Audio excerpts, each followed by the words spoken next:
નમસ્કાર સૌ મિત્રોને આજના આ વિડીયોની અંદર આપ સૌનું હાર્દિક સ્વાગત છે. મિત્રો, કચ્છ સ્પેશિયલ ભરતી ધોરણ 1 થી 5નો બીજો તબક્કો છે એ આજરોજ જાહેર થયેલ છે. હવે આ તબક્કો આજે જાહેર થયેલ છે જેમાં કોઈ મેરિટ દર્શાવેલ નથી, પણ જે નોટિફિકેશન છે એ ભરતી સમિતિ દ્વારા આપવામાં આવેલ છે. તો આ વિડીયોની અંદર આપણે હવે કેટેગરી વાઇઝ કેટલા ઉમેદવારો છે અને એસસી અને ઓબીસી ઉમેદવારો છે જેઓની સીટ પૂરી થઈ ગઈ છે તો એમના કોલ લેટરનું શું, આ તમામ માહિતી છે એ વિડીયોની અંદર જોઈશું. તો વિડીયોના અંત સુધીમાં બન્યા રહેશો. સૌપ્રથમ જે નોટિફિકેશન જાહેર થઈ છે તેની વાત કરીએ.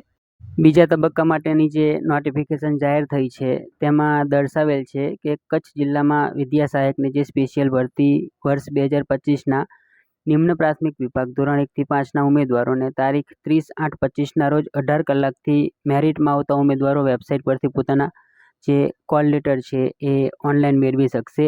એટલે કે આજથી 30 તારીખથી જે ઉમેદવારો મેરિટમાં આવે છે તે પોતાના કોલ લેટર છે એ મેળવી શકશે. અહીંયા કોઈ પણ પ્રકારનું મેરિટ છે એ દર્શાવવામાં આવેલ નથી. નીચે દર્શાવેલ છે કે કચ્છ જિલ્લામાં વિદ્યા સહાયકની સ્પેશિયલ ભરતી વર્ષ 2025ના નિમ્ન પ્રાથમિક વિભાગ જે ધોરણ 1 થી 5માં જનરલ મેરિટ નંબર 1 થી 3000 સુધીના ઉમેદવારો છે એમને જિલ્લા પસંદગી માટે પ્રથમ તબક્કામાં બોલાવેલ હતા. હવે જે પ્રથમ રાઉન્ડ હતો એમાં જનરલ મેરિટ નંબર 1 થી લઈ અને 3000 સુધીના જે ઉમેદવારો હતા તેમના કોલ લેટર છે એ ઇસ્યુ કરવામાં આવેલા હતા અને જે જિલ્લા પસંદગીની કાર્યવાહી છે એ કરવામાં આવેલી હતી. હવે આગળ દર્શાવેલું છે કે એ પછીના જે ઉમેદવાર છે એટલે કે 3001 નંબરથી લઈ અને ફાઇનલ મેરિટમાં જેટલા પણ ઉમેદવારો છે એ તમામ ઉમેદવારો તારીખ 2/9/25થી 3/9/25 દરમિયાન જિલ્લા પસંદગી માટે બોલાવવામાં આવેલ છે. હવે જે મેરિટ નંબર 3001થી મેરિટ નંબર જે છેલ્લો છે ત્યાં સુધીના ઉમેદવારોમાં જે ઉમેદવારો છે એ તમામ ઉમેદવારોના કોલ લેટર છે એ ઇસ્યુ કરવામાં આવેલ છે.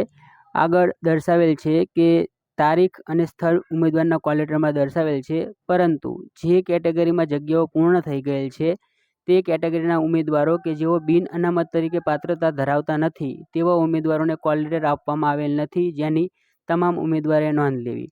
હવે આ જે લખેલું છે એ એસસી અને ઓબીસી માટે ખાસ ધ્યાન રાખવા જેવું છે કે એસસી અને ઓબીસીના એવા ઉમેદવારો કે જેઓ જનરલનો ક્રાઇટેરિયા ધરાવતા નથી, એટલે કે ટેટમાં 90 માર્ક નથી અને ઉંમર છે એ 33 કરતાં વધારે છે, આવા ઉમેદવારો છે એમના કોલ લેટર ઇસ્યુ કરવામાં આવેલ નથી. એટલે સ્પષ્ટ રીતે જે એસસી અને ઓબીસી ઉમેદવારો છે તેમના કોલ લેટર છે એ હવે નીકળશે નહીં, કારણ કે એવા જે ઉમેદવારો હતા જે જનરલનો ક્રાઇટેરિયા ધરાવતા હતા એ તમામ ઉમેદવારો છે એ સામાન્ય ભરતીમાં અને જે પ્રથમ રાઉન્ડ જાહેર થયો તે જે રાઉન્ડમાં જે ઉમેદવારો છે એમને જિલ્લા પસંદગી કરેલ છે.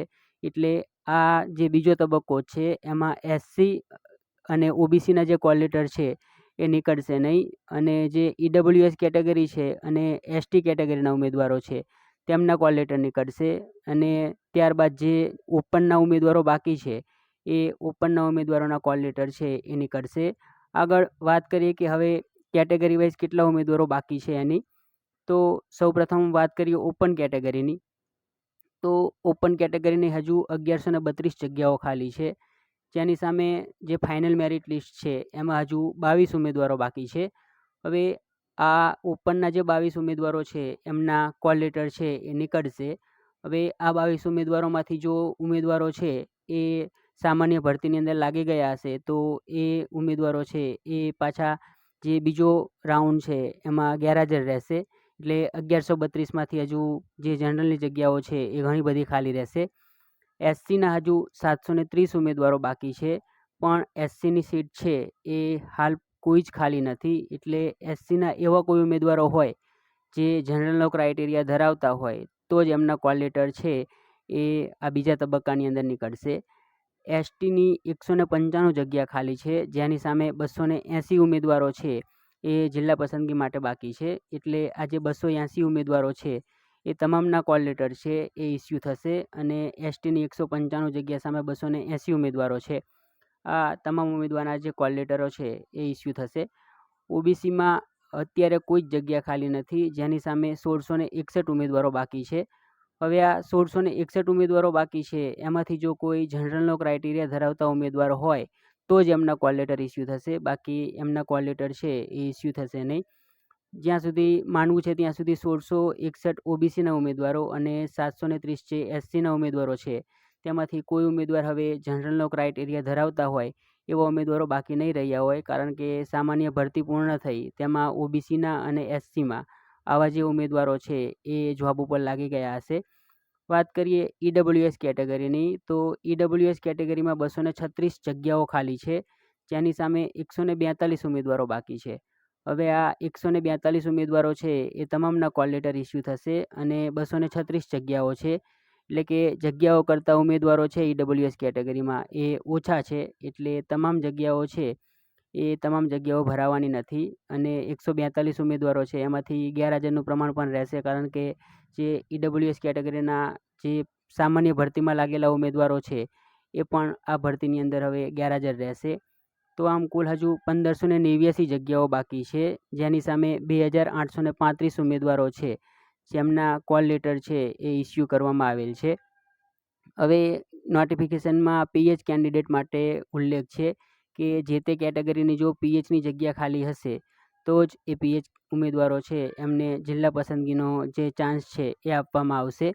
તો આમ 1589 જગ્યાઓ સામે બીજા તબક્કામાં 2835 ઉમેદવારોના કોલ લેટર છે એ ઇસ્યુ કરવામાં આવેલ છે.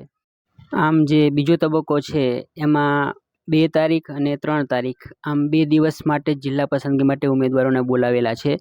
તો આ જે જિલ્લા પસંદગી છે એમાં એસટીના જેટલા ઉમેદવારો બાકી છે એ તમામના કોલ લેટર ઇસ્યુ થવાના છે અને ઈડબ્લ્યુએસ જે કેટેગરી છે એ ઉમેદવારોના કોલ લેટર છે ઇસ્યુ થવાના છે.